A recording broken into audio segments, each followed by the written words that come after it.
Good morning all, and a very warm welcome to our third quarter trading update. I'd like to begin with the market context, then cover a brief review of our underlying sales growth overall and the drivers of that growth by category. Andrew will take us through the regional performance and our turnover development, and I'll then wrap up with a brief update on the three key initiatives that we are pursuing and some concluding remarks on our outlook for the remainder of the year.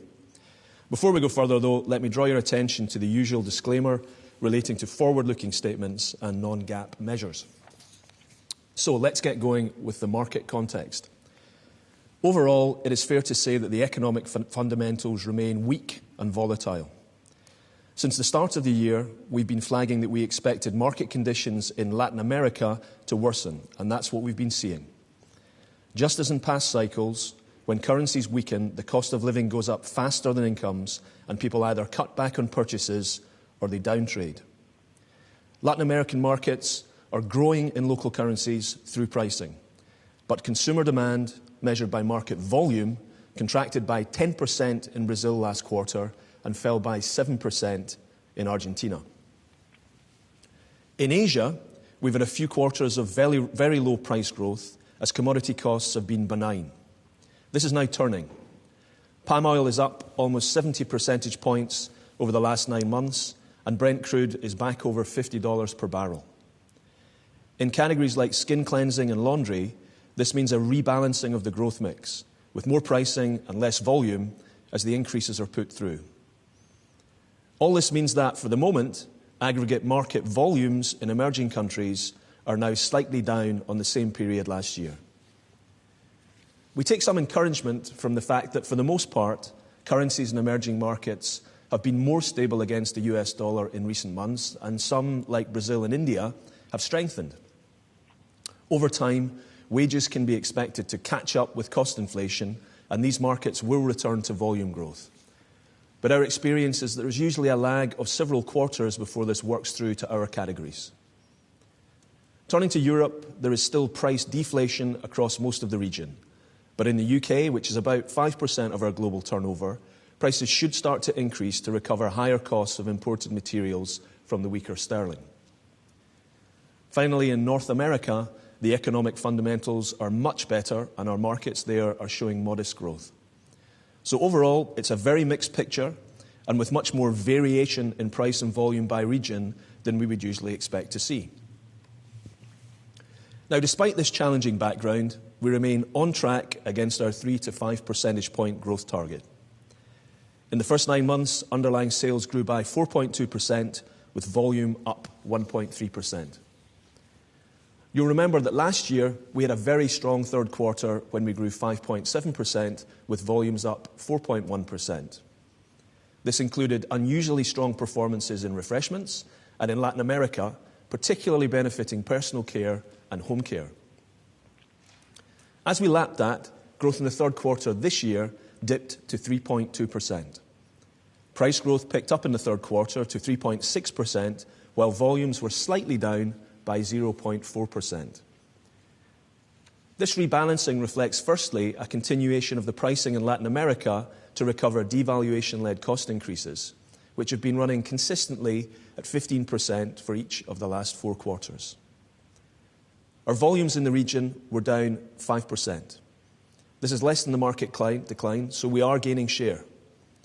Looking ahead, we would expect price growth in Latin America to moderate and volumes to turn positive again during the course of next year. Elsewhere, pricing has been low or negative for the past few years as a result of the benign commodity cost environment in hard currencies. As commodities have stabilized and start to turn up, we're seeing a return to more normal price inflation, or in the case of Europe, reduced deflation in some markets. However, the price increases are landing against the background of weak consumer demand, dampening volumes in categories like skin cleansing and laundry in Asia. Andrew will return to the growth in the quarter by region in a moment, but for now I'd like to step up a level and look at our overall competitiveness and how we are developing our portfolio. In the first 9 months of the year, all 4 of our categories have grown ahead of their markets, and growth is now more balanced across them. Personal care growth at 4.8% remains very competitive and increasingly driven by more premium price positions. Foods is still below the average at 2.1%, but it's worth remembering that only 2 years ago, this was a category that rarely showed any growth at all. Growth is driven by savoury and dressings, which are both up between 5 and 6% this year. Home care is still the fastest growing of our categories at 5.6%, but now closer to the average as the focus has returned to margin.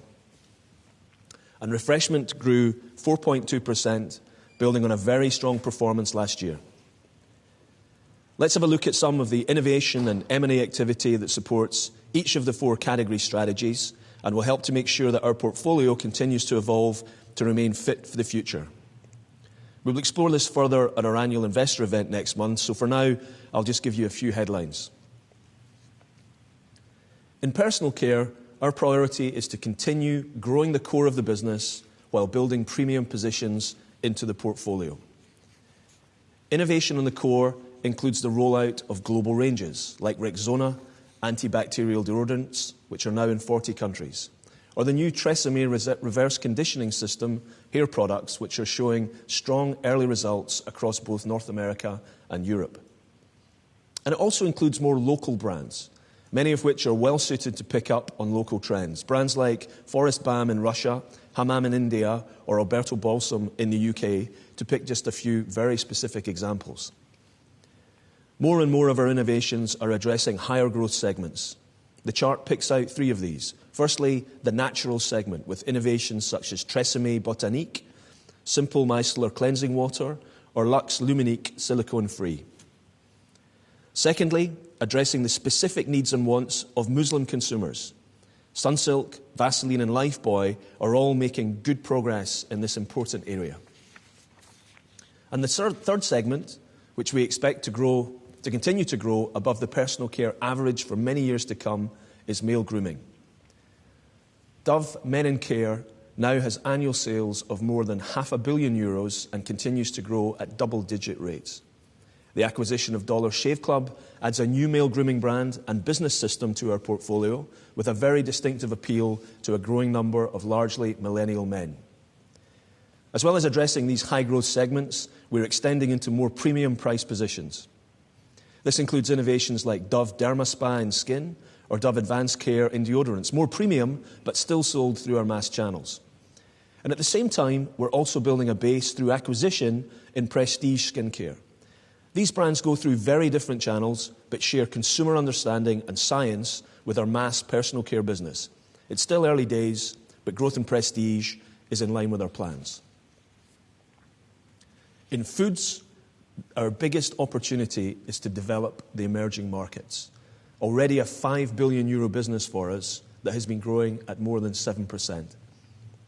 Demand for our categories will only continue to increase as populations become more urban, with more kitchens, and with more women moving into paid employment. We're particularly well placed to meet this demand with the broad distribution reach we can command with our portfolio.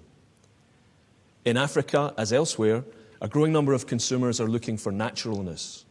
We've upgraded our Royco range, introducing naturally sun-dried ingredients with a richer flavour. And we're getting good results from products fortified with iron under both our global Knorr brand and Robertson's, a local brand in South Africa. We're also modernising our portfolio in the developed markets. Knorr meal makers, made from 100% natural ingredients, are driving growth in Europe. And we've now introduced a range of meal kits with transparent packaging to showcase the ingredients.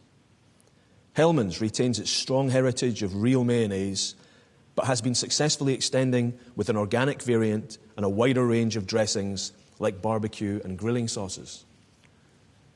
The Baking, Cooking and Spreads, or BCS unit, set up in July last year, has been driving down costs and reallocating resources as we seek to preserve the value of the very strong cash flows that this business generates.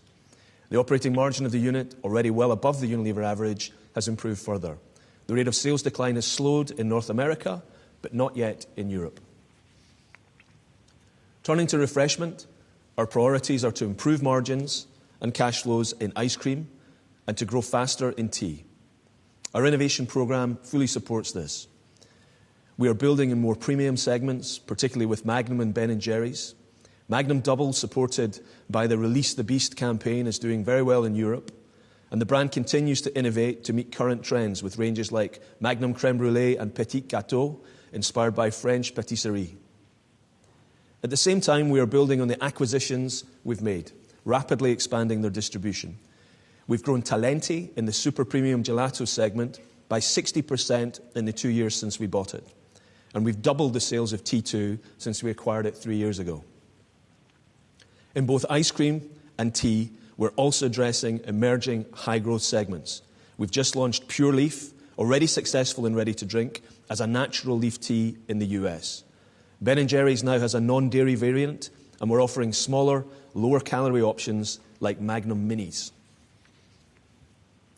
In home care, our priority is to improve profitability in laundry and scale up household care. Innovation is helping to drive both continued growth and margin improvement through mix. We're bringing new benefits in new product formats that add value, like Comfort Intense with its super concentrated double encapsulation technology, or Omo stain removers and pre-treaters, now rolled out from Latin America to Southeast Asia and China. Or our new Vim bars, with a better formulation for faster and more effective degreasing of household surfaces in India. We're also evolving our portfolio to address the challenges of an increasingly stressed planet. In India and South Africa, both water-scarce countries, we've launched laundry detergents that cut down on the need for water in rinsing. And we've recently introduced 2 acquisitions. Seventh Generation, with its proposition of using natural ingredients that protect future generations, and Blueair, addressing the growing demand for clean air to breathe in cities. 70% of sales are currently in China, but the opportunity is undoubtedly much broader. Adding this to our existing €300 million turnover in water purifiers gives us synergies and the ability to scale both businesses further.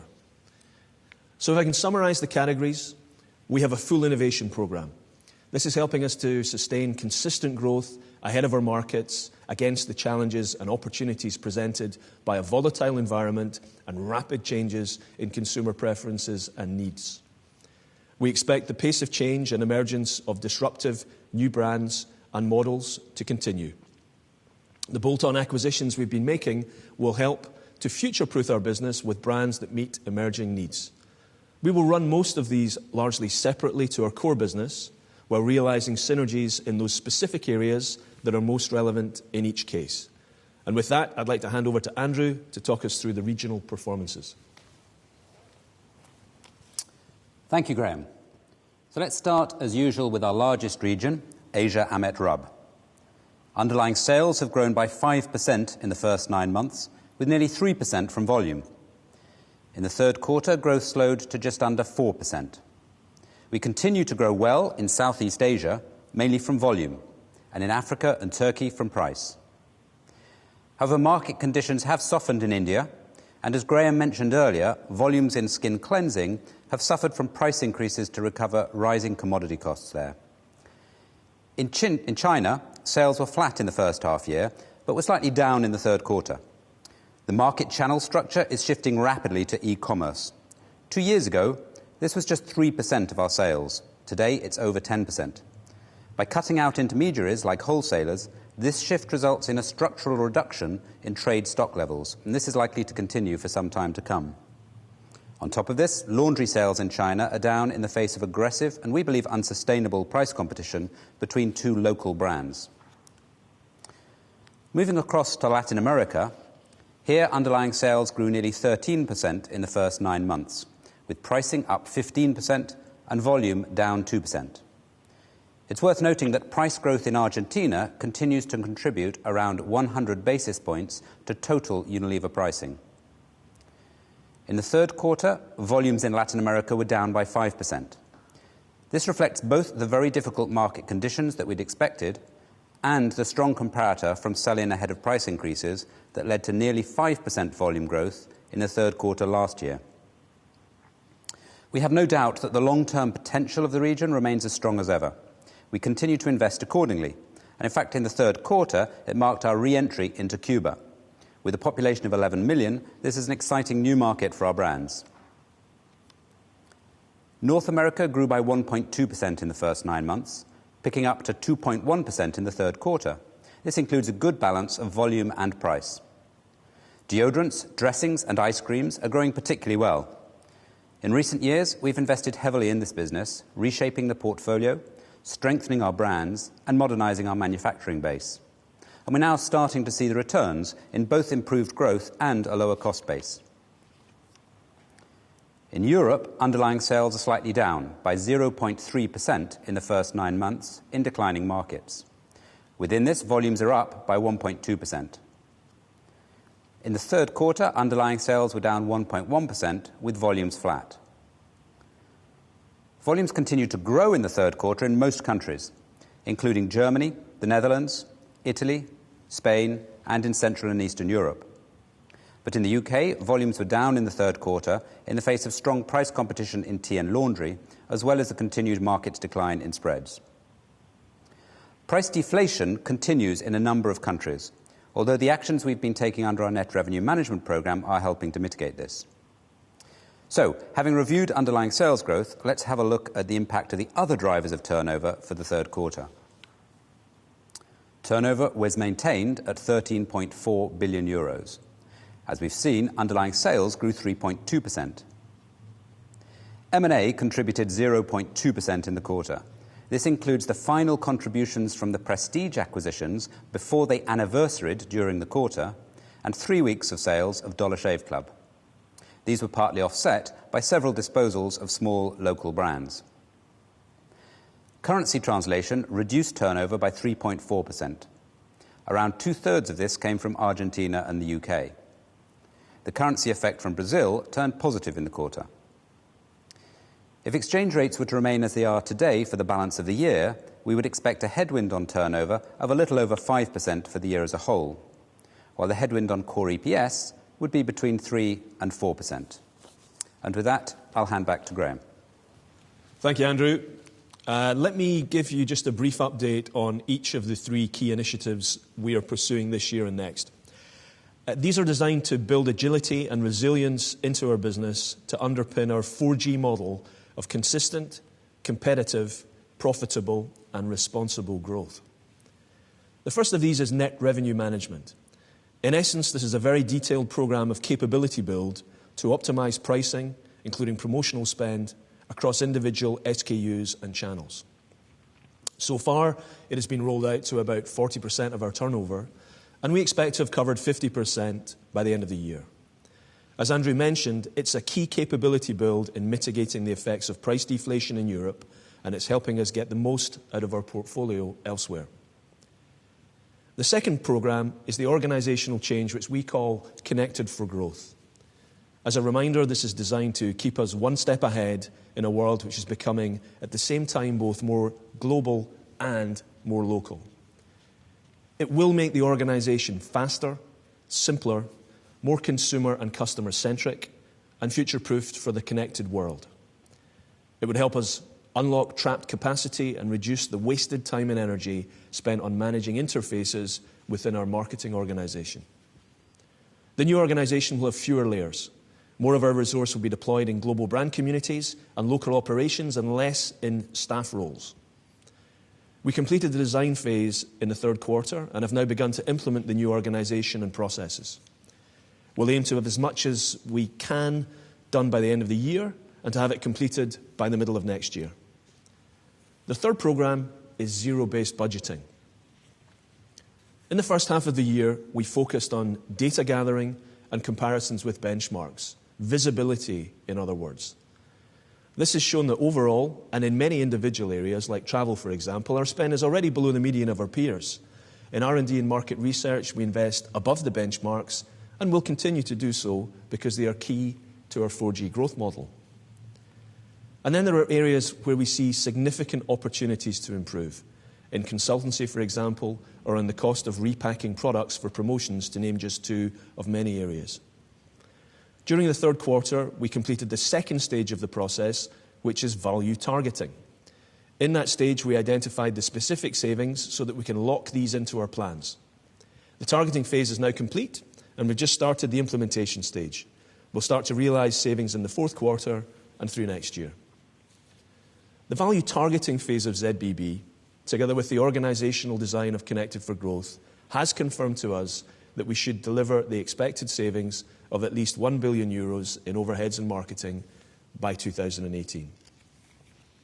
In aggregate, we expect the savings to underpin continued competitive top-line growth ahead of our markets and steady year-on-year margin improvement after absorbing additional restructuring costs and reinvesting in building capabilities and ongoing competitiveness. To conclude, all this leaves us on track to deliver our objectives for the year, which are volume growth ahead of our markets, steady improvement in core operating margin, and strong cash flow. We are not expecting an improvement in market conditions in the fourth quarter, and indeed markets are likely to remain volatile and hence challenging for a while yet. However, we remain confident in the longer-term prospects for emerging markets and in our ability to navigate effectively and deliver steady performance through volatility. For the year as a whole, we continue to expect underlying sales growth to be around the middle of our 3 to 5% target range. We're now starting to realise savings from ZBB and Connected for Growth, and as a consequence, restructuring costs are likely to be around the upper end of our usual 80 to 120 basis point range, both this year and next. This means that we expect an increase in core operating margins similar to the 30 to 40 basis points that we've delivered in each of the last 3 years. And with that, let's open the line to your questions. Thank you, Graeme. As a reminder, if you want to ask a question, please press star 1. If you wish to cancel your question, press star 2. If you're listening to the conference call on a speakerphone, please use the handset while asking your question. And finally, please keep your questions to a maximum of 2. So our first question is from Celine Pannuti of JP Morgan. Celine, go ahead, please. Yes, good morning. Well, my first question is rebounding on what you just talked about in terms of the market growth that has become more volatile. We've seen that volume under pressure in LATAM and Asia weakening from here. Could you give us a broader number for what is the market growth at the moment, and whether we should be assuming that this kind of slower growth continues as well into 2017? That's my first question. And my second question is on the margin performance and the overall. Thanks for giving us some number on that. But I was wondering, in an environment where there is less growth, whether the investment as well are less, and how you manage that. The balance of investment versus return on your in terms of the growth performance. Okay, morning, Celine. Thanks for the questions. Taking the market growth question first, I won't give you an aggregate view of market growth because I think it's one of the least useful measures. What I'd like to do maybe is just drill into a few specific markets. I think that's probably a more helpful way of thinking about it. I mean, overall, as we said on the charts there, some places have softened as expected. So Latin America very much the markets are evolving in the way that we expected. And volume growth in aggregate across our markets is flat. There's basically no volume growth out there in our markets in aggregate right now. In the developed markets, just to talk about Europe for a minute, markets continue to decline. It's now close to a 2% decline, and that, as we know, is driven by price deflation in many countries. Volumes are slightly positive in the market there. In North America, it's a different story. Market growth picked up in the last 12 weeks, driven by refreshment, and it's now over 2%, with both price growth and mix growth, and volumes there are slightly down. Latin America, as we indicated, we expected volumes to get worse before they get better, and that's very much what's happening. Pricing remains relatively strong in Latin America. In Brazil, deteriorating consumer demand, high single-digit volume decline. In Argentina, we've had 50% price inflation in our categories, and there's a lag, of course, in both places to salary corrections, which will catch up over time and will cause volume to come back over time, as we said in the charts there. But right now, it drives down trading, destocking, and reduced consumption, which is what we're seeing elsewhere in Latin America. Things are holding up a bit better. Turning to Asia, Indian markets remain quite subdued, and rural remains under pressure. We've talked about that a fair bit. Volume growth is slowing, etc. So SEAA, however, we've got good sort of mid-single-digit volume growth, and that's slowed slightly, but it's been offset by a pickup in pricing. Indonesia and the Philippines are particularly strong. So, really our message, consistent one really on market growth, is volatility. The extremes that we see from one market to another are probably as much as we've ever seen before, and we're just happy to be able to navigate that with doing the right things from a pricing perspective, having innovations and having a portfolio that allows us to catch down trading consumers and be as relevant as we can be for consumers that are going through difficult times in these markets. On margins, I think what we're doing is we're structuring our portfolio so that we continue to drive margin improvement in a very high quality way, and that means it's grounded in gross margin improvement, which is driven principally by mix and innovations that are margin accretive, and by savings. We continue to have about $1 billion per year of supply chain savings, which is we reinvest largely to remain competitive. But of course we've had Project Half and our non-working media efforts, and now we have a combination of ZBB and Connected for Growth refilling that hopper. So that gives us the flexibility and the firepower we need to invest in the business, and we think we will we'll have to continue to do that. The consumer demand is going to remain weak for some time. Global and local competition is increasing. It's a challenging retail environment in Europe and increasingly so in the US. And there are many disruptive models emerging, including e-commerce, which offers greater price comparison. So we have to have the capability to invest. We have to invest in the right areas. And that balance between bottom line growth and top line growth, we need to have initiatives that allow us to do that. We need to be dynamic. And that's what, the 3 programs I talked about earlier allow us to do. But more fundamentally, we have to innovate well, and we have to be, managing pricing in a way that reflects the realities of the consumer landscape. Just one question. Could you remind us, you always told us the percentage of business where you hold and gain share? Yeah, we again, that's another of those metrics we look at, generally speaking, to think about competitiveness. It remains over 50%. So, many ways of looking at competitiveness, and the chart we put up showed that in each of the 4 categories we're growing ahead of market growth, which is a great way to say that we're winning share and be competitive. But in aggregate, more than 50% of our business is winning share. Yeah. Thank you. Okay, thanks, Celine. The next question comes from Alain Oberhuber of MainFirst. Good morning. Morning, Alain. On Oberhuber MainFirst. I have one question regarding the spreads business. Could you give us a little bit more insight when you expect the situation in Europe to improve? And the second is in North America. Is it that the category is improving, or did you gain more share in spreads than expected? Thanks, Alan. Good morning. So just to take the opportunity, actually, just to reiterate how we think about spreads. The market, of course, remains challenging. We've got continued high single-digit market declines in Europe and indeed in North America. And we know what drives that: reduced consumption, historically low butter prices driven by things like embargoes, etc. So it's a tough set of circumstances. Now, against that, the spreads performance overall continues to be a mid-single-digit decline that's mainly volume-driven. And as we called out in the presentation, the rate of decline in spreads has started to slow in North America. So, we have to be cautious talking about categories and shares because we're a large part of the category, of course, in North America. But there's a bit of, improved execution on the ground.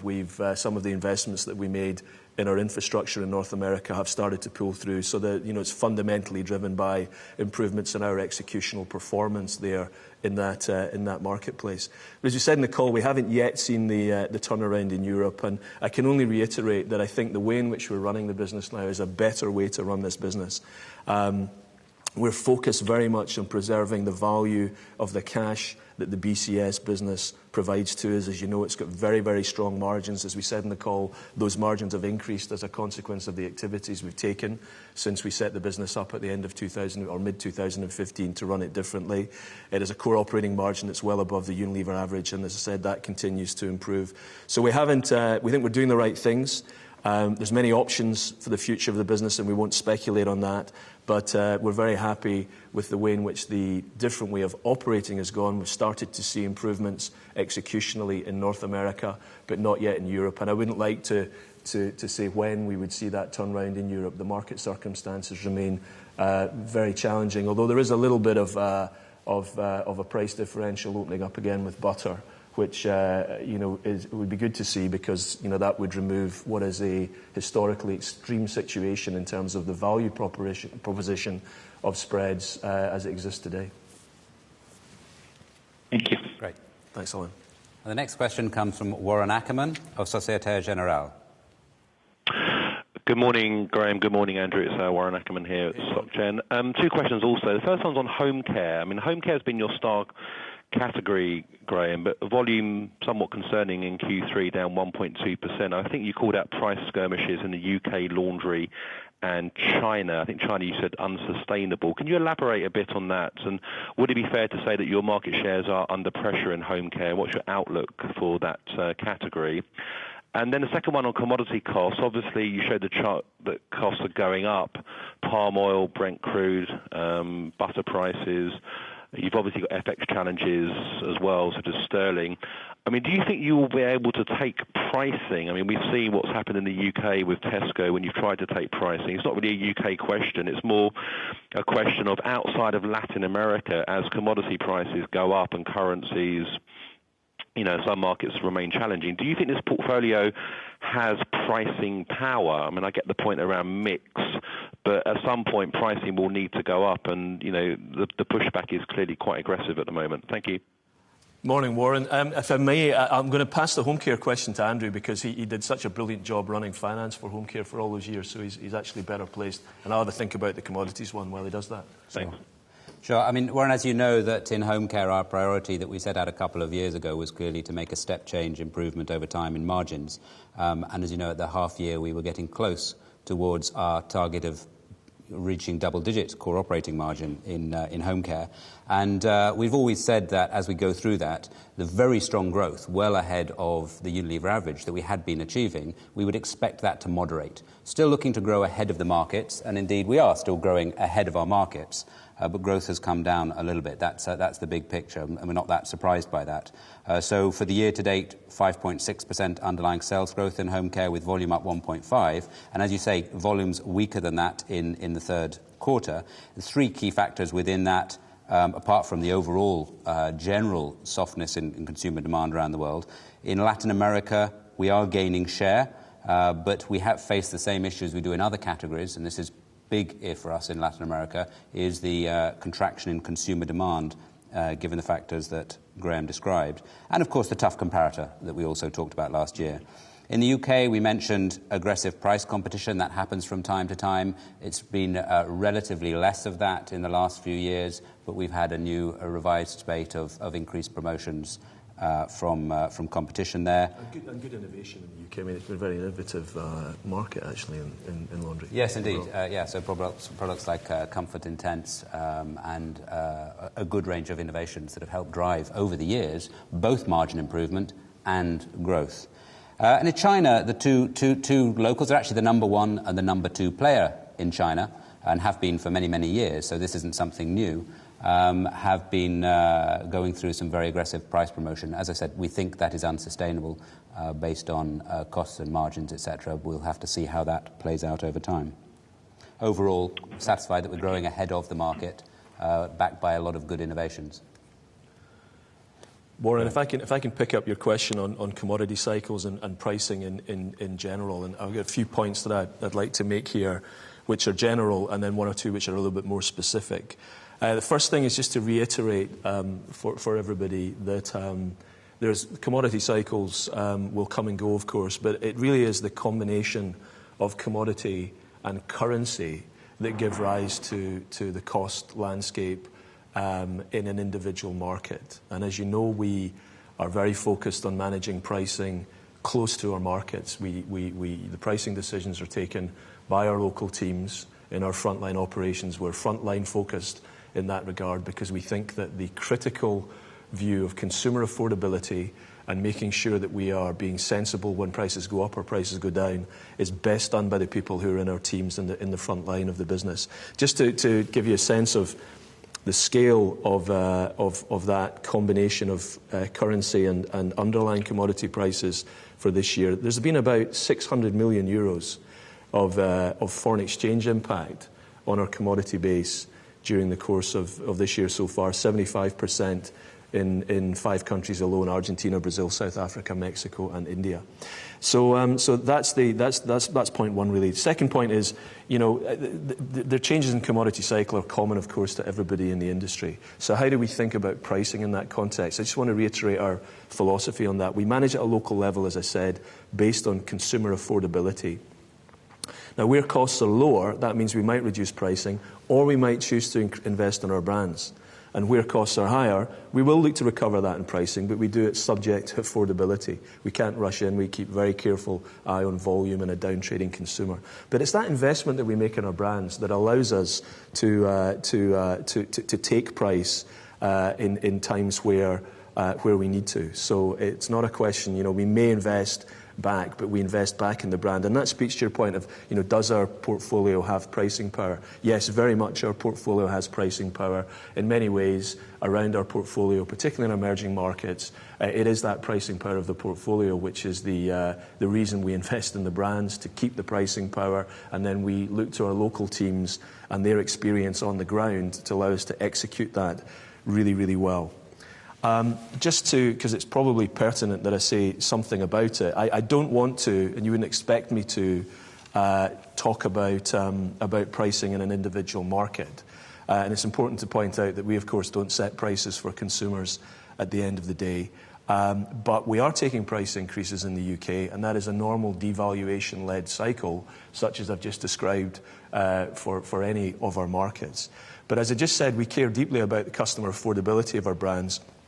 And as a consequence, the increases we're taking are substantially less than we would need to cover the impact on our own profitability. So we are investing in the way I just described with our pricing philosophy. I should say the price increases have landed with most of our customers, and in the particular situation that's been covered so much in the press this morning, we're confident that this situation will be resolved pretty quickly. Okay, very helpful. Thank you. Good. Thanks, Warren. So our next question comes from Eileen Khoo of Morgan Stanley. Eileen, go ahead, please. Morning, gentlemen. Eileen Khoo here from Morgan Stanley. 2 quick questions. The first one is on refreshment. I thought the performance was pretty impressive here on top of the comp they had last year. Would you be able to break that down further for us in terms of ice cream versus tea growth? And also, you talked a bit about the strong performance of the acquisitions you've done, Talenti and T2. Would you be able to talk about Graeme as well, and along with that, if you have more plans to go into the out-of-home channel? And what do you think is a sustainable sort of medium-term run rate for refreshment?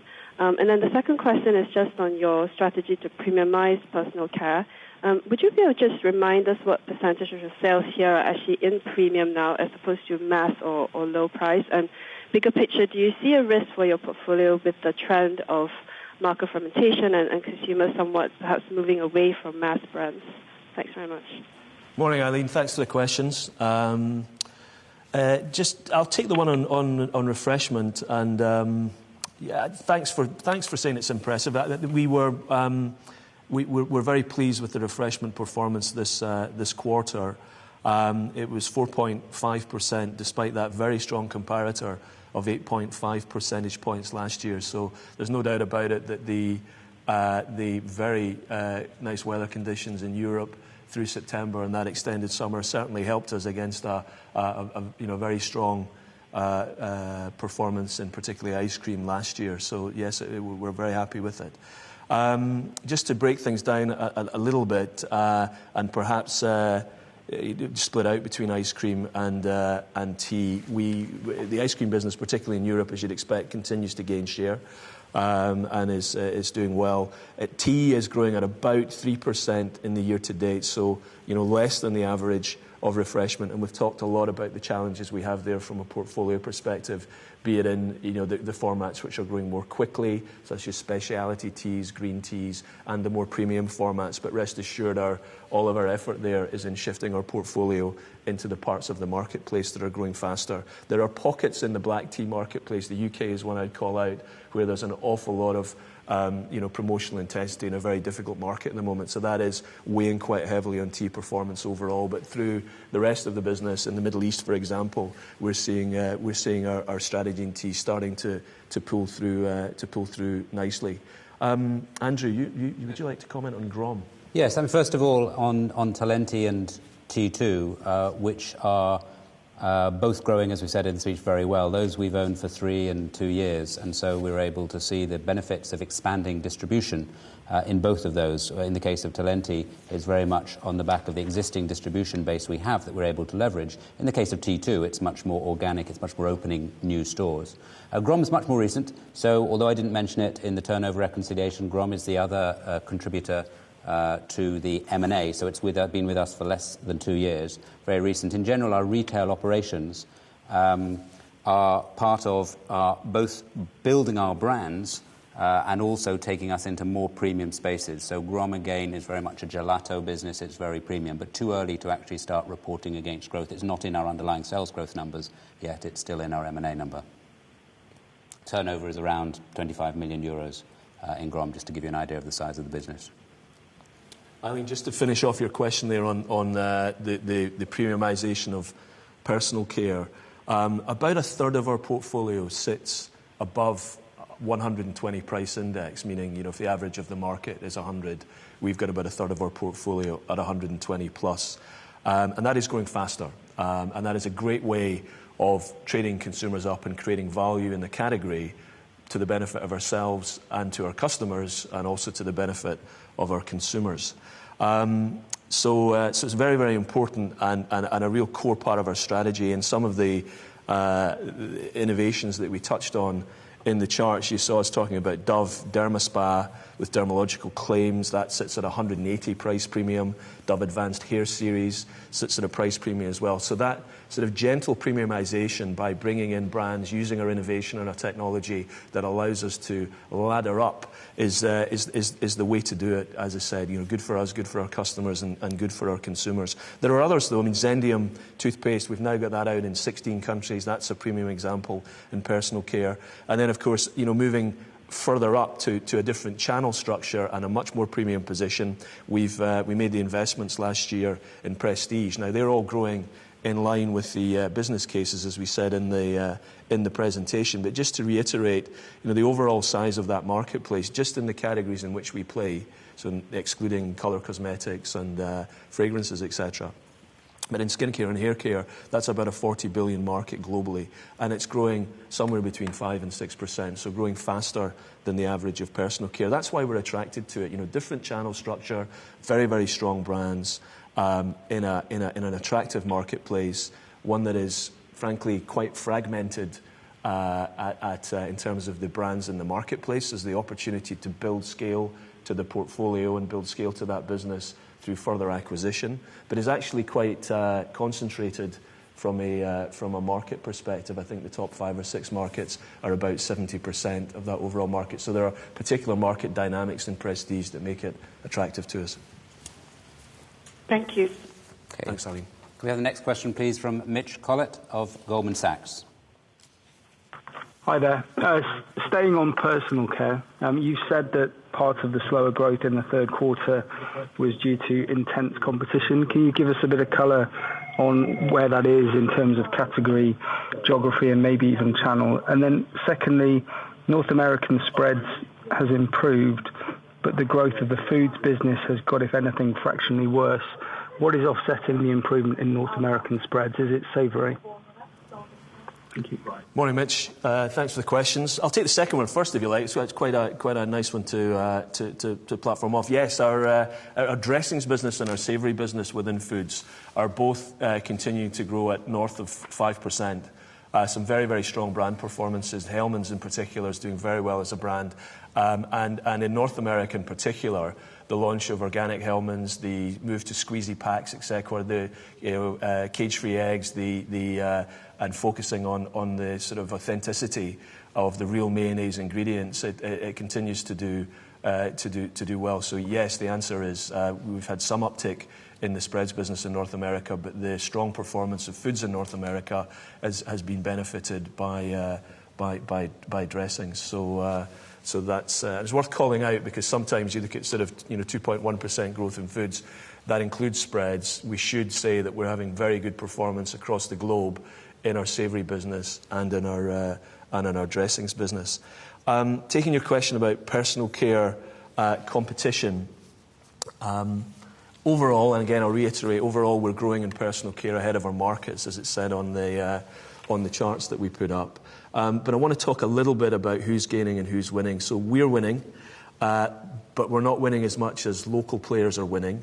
And within that, other global players and private labels are losing a little bit. I just want to give you a couple of examples of local competition. Andrew touched on it in discussing China laundry in response to Warren's question. The competition there with Nice and Lee Bai, local laundry brands competing very, very aggressively with each other. Another couple of great examples in India, we do Patanjali, which everybody's been following with a lot of interest. Incredible brand being created there. Himalaya, sitting in the natural segment in India, personal care. And what we're doing there, incidentally, is launching several brands. We bought Indulekha, which is a naturals positioning in hair oils. Ayush, which is a brand we've had for a long time, but very strong in naturals and Ayurvedic. And Fair & Lovely's got Ayurvedic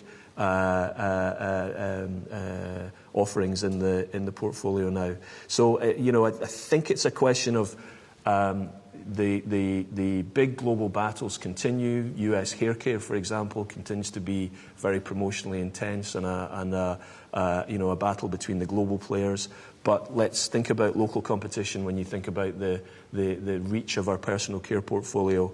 And we're trying, one of the reasons for Connected for Growth, to make sure that as an organisation we can compete and continue to win on both fronts against global competition, but also against these very sharp, agile and on-trend local competitors. Thank you. Good. The next question comes from Charles Pick of Numis. Good morning. Thanks very much. Two questions, please. On the underlying volume growth, the minus 0.4% overall and the minus 5% for Latin America, is there any sense whereby you can give an indication of what you think the underlying position was, allowing for the one-offs that featured in Q3 of last year? And secondly, just a point of clarification, when is the seventh generation expected to be secured, and is there much scope for its products outside North America? Hi, Charles. On the volume performance, so yeah, you've called out the two component parts. Minus 0.4 for the quarter.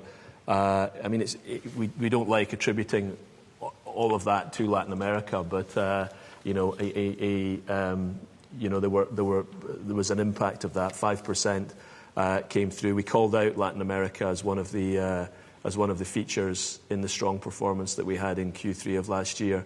I don't really have an underlying number because we don't view it that way, which is probably the right thing, because we don't run the business with a view to the one-offs and other things. We certainly, as I said, aren't really looking at the volume in an individual quarter as something that's of a particular indicator for us. We thought that we would see a volume reaction in Latin America. We were expecting that. It's been strong. I should say that we do expect over time that there'll be rising wage growth, catching up with inflation. That should happen. That'll put a bit more spending power back into consumers, and we will see volume growth return into positive territory during the course of 2017 in Latin America. That's certainly something we would expect to see. Seventh generation is going to close in Q4, most likely sometime during October, and then you won't see, of course, through our underlying sales growth measure any impact of that for another year thereafter. But we're looking forward to having it in the portfolio. It's been growing at 10% for the last 10 years, and it's a 20-year-old brand, so we're very much looking forward to working there. It's based in Vermont, actually, so right next door to our own place at Ben & Jerry's. So there's quite a lot of physical and emotional parallels between our businesses, and I know Nitin and the team are really looking forward to working with the folks at Seventh Generation to really bring them in as part of the Unilever family. Right. And can you expand it outside North America? Yes, the indication when we were looking at the business was that it has eminent credentials to go outside North America. That's obviously one of the things that we can bring. We bring our international footprint. We're generally speaking relatively conservative in how we think about that. An international rollout isn't a trivial thing, even where you've got the infrastructure, etc. And there's the potential also to extend the category footprint of Seventh Generation. The particular naturals positioning, the fundamental strength of the brand based around this, looking after the generations to come is very appealing. It's a very strong brand, and we think we'll be able to take it into both new geographies, but also into one or two additional categories. Thanks very much. Okay, good. Thanks, Charles. Take two last questions. First from Chris Wickham of Whitman Howard. Yeah, thank you. I just wanted to get onto the ZBB side of things, and I was just wondering if you could give us a bit more flesh in terms of when you're benchmarking your approach to ZBB compared with others, and also to get a sense whether, even though we talk in very strong terms about costs, whether or not there are any sacred cows or anything there which might be considered in terms of, in something that might inhibit, your ability to recruit people. And then I was just wondering whether, there does inevitably become a shift in thinking in terms of M&A, that, you've been very much driven about bolt-on acquisitions, very much looking at businesses which give you revenue synergies, or whether you get to a point where you think, well, actually, because we're so strong on the cost side, we can actually start acquiring businesses which are in related areas, but where the real value out of that acquisition would be cost extraction rather than portfolio fit. Hi, Chris. Well, first on ZBB, a few things to say about it, really. I mean, we think it's been very interesting to go through the various phases that I described in the presentation of visibility, value targeting, and then implementation.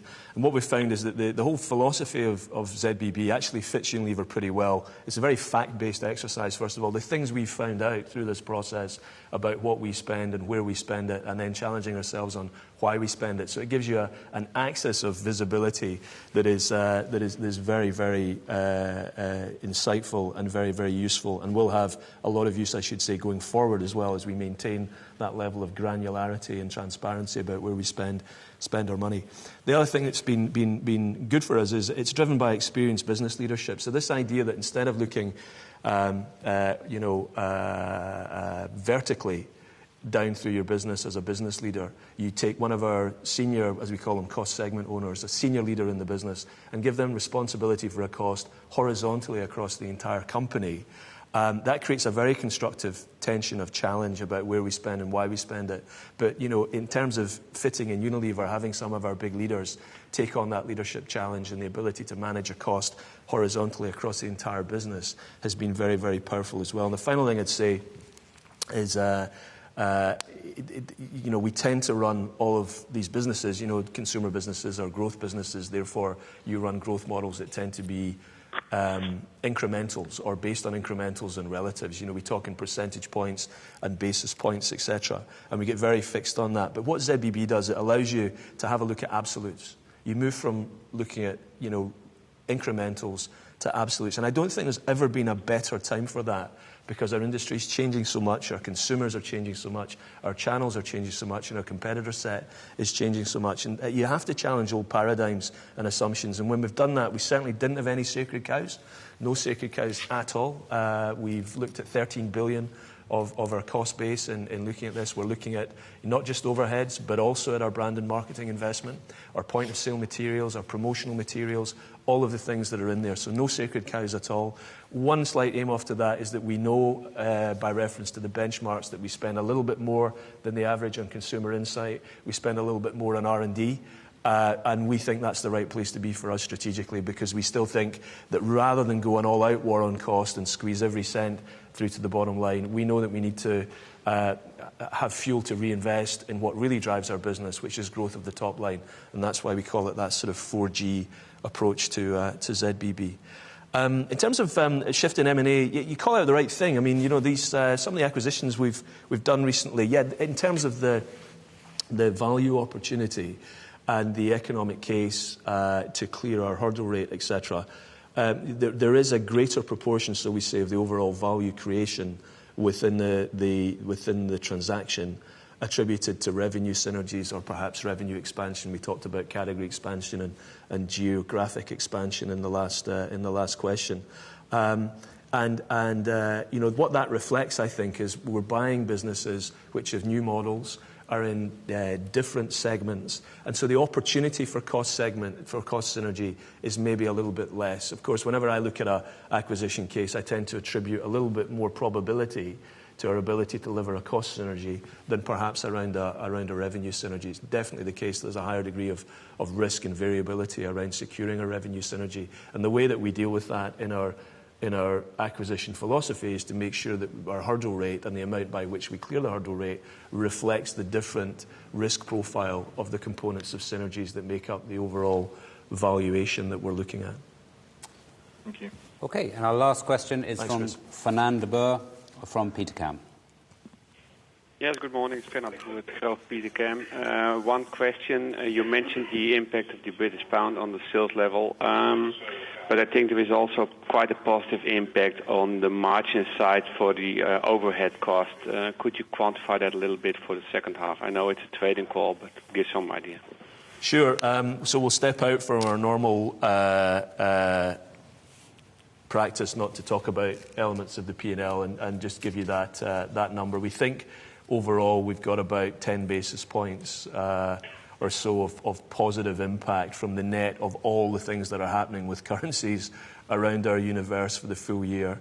You know, we last year obviously we had a tailwind from the strength of the British pound. This year there's a little bit, but a headwind from the strength of the British pound. This year, as you expect, that reverses into a little bit of a tailwind. But overall, that's only a very, very small proportion of the moving parts of currencies that we have. I reiterate that we expect the top line to be impacted by about 5% for the full year, a little bit less on earnings, maybe 4% or so on EPS, and overall that'll mean that there'll be a very small benefit from currencies in the round, Fernando, but it's much, much more actually than the impact of one particular currency. The impact, as I said earlier, of a particular currency is actually on our business in that particular market, not the aggregate of where our costs sit overall as a group.